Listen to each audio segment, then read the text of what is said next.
గారు, ఇక్కడ నేను అనేది ఏంటంటే, సరే ఆ కోటరీ ఆ 10 మందో 20 మందో 40 మందో 50 మందో జగన్మోహన్ రెడ్డి చుట్టూ ఉన్న వాళ్ళ సంగతి వదిలేయండి, వాళ్ళు అంత తొందరగా రారు, ఆయన రానివ్వడు.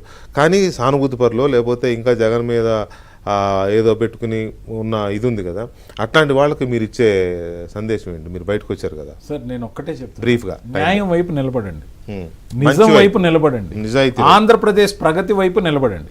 1-2 స్కీములు వెనక ముందైతే కొంపే మునగదు. ప్రజలకి స్కీములు, మన వాళ్ళకి స్కాములు అనే విధంగా కాకుండా స్కీముల్ని బూచిగా చూపించి మళ్ళీ యాంటీ ఇన్కంబెన్సీ వస్తుంది.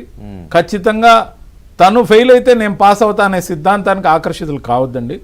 కాకపోతే విడతల వారీగా ఈ కూటమి ప్రభుత్వం అన్ని ఏదైతే సూపర్ 6 చెప్పిందో వాటిని అమలు చేసే కార్యక్రమం కూడా తీసుకుంటాం అవుతుంది కదా. దాంతోపాటు ఏ అంటే అమరావతి, పి అంటే పోలవరం అనే దానికి కట్టుబడి ఉంది.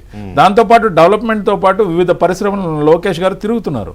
ఖచ్చితంగా కూడా ఇవన్నీ కూడా వేళ్ళునుకుంటాయి. అనేక రకాల డెవలప్మెంట్ యాక్టివిటీస్, ఆంధ్రప్రదేశ్కి ఒక గుడ్ బ్రాండ్ నేమ్ రావాలనేది కూటమి ప్రభుత్వం యొక్క పట్టుదల.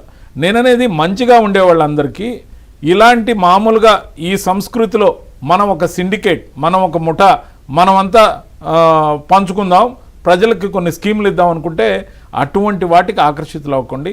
అలాంటి వాటికి కులం కోణంలో ఆలోచన చేయకండి. మంచి కోసం నిలబడండి, మంచి వైపు రండి అని పిలుపునిస్తున్నారు. Right, thank you very much Ravichandra Reddy garu, Srinivas గారు అండ్ పట్టాభి గారు, థ్యాంక్ యూ వెరీ మచ్ అండి చర్చలో పాల్గొన్నందుకు. ప్రజలు